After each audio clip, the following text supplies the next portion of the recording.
This question asks, which of the following will completely deprotonate 3-pentanone? So this is essentially an acid-base question. We have 4 different bases listed, and we have to think about, can it deprotonate 3-pentanone? So let's go ahead and draw those out. Anytime you have an acid-base question, it's really important to draw out the equilibrium, because that's a really good way to kind of visualize, does the equilibrium lie towards the products or the reactants? So 3-pentanone is this molecule. We have 1, 2, 3, 4, 5 carbons, and then the carbon on the 3 position is a carbonyl carbon.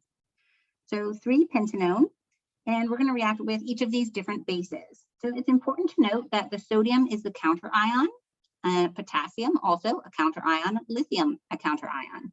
So all of the bases that we're dealing with have a full minus charge.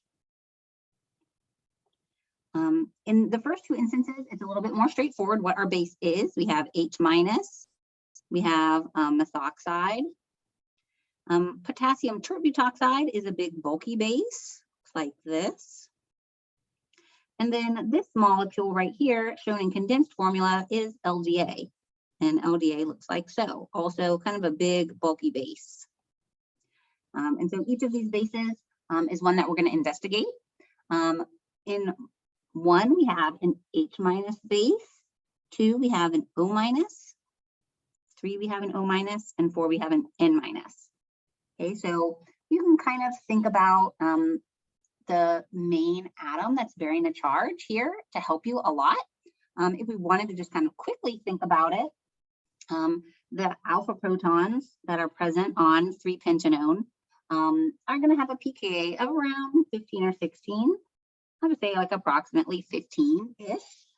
And so if we think about an equilibrium where we add this plus a base, the conjugate acid that we make is going to have a pKa that's greater than 15 in order for this reaction to go forward and for the alpha protons to be deprotonated.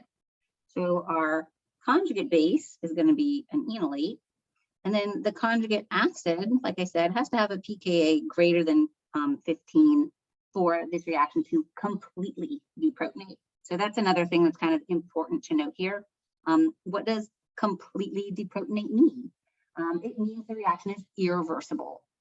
All right, so an irreversible reaction means that the acid gets completely deprotonated. A reversible reaction would mean that the reagent and the product are kind of an equilibrium, a little bit more of an equal equilibrium. Right, so if we want to completely or quantitatively or irreversibly deprotonate 3-pentanone, we would need a base that's strong enough to deprotonate an acid with a pKa of about 15. And so the conjugate acid probably needs to have a pKa of at least like 20 to 25 or above. So if we want to think kind of just generally, we can think about H minus, O minus, and N minus bases. Typically, O minus bases are going to have a conjugate acid that's an alcohol.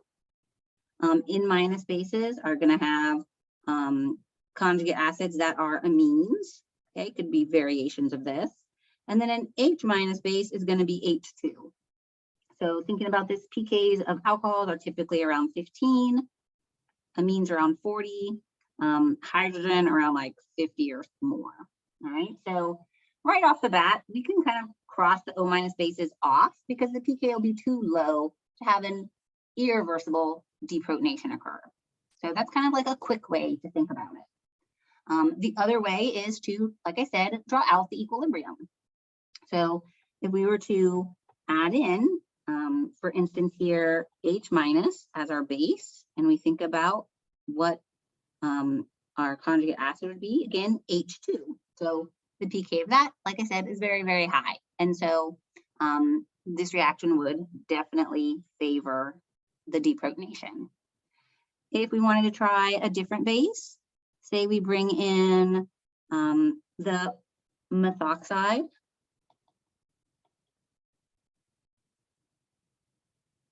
the conjugate acid in this case would be CH3OH, methanol.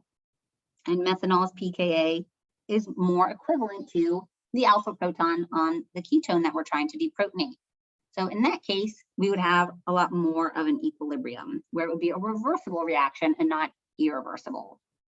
So you can kind of draw out the equilibriums like I just did, or you can kind of think about it very generally, what type of base are we using here?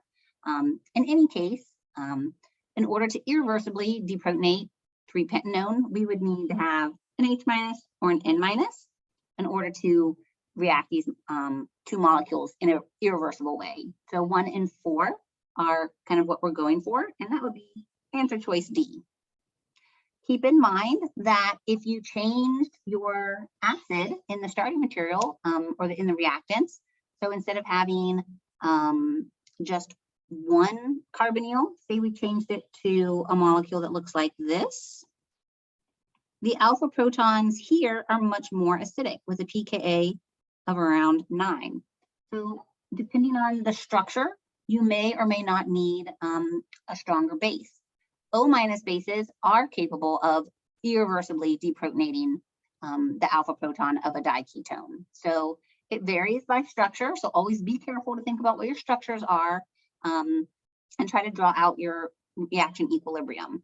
It also helps to generally know kind of what the pKa's of the conjugate acids of these common bases are, because that makes it a lot easier and faster to just kind of quantitatively think, will the equilibrium go in a reversible manner or an irreversible manner.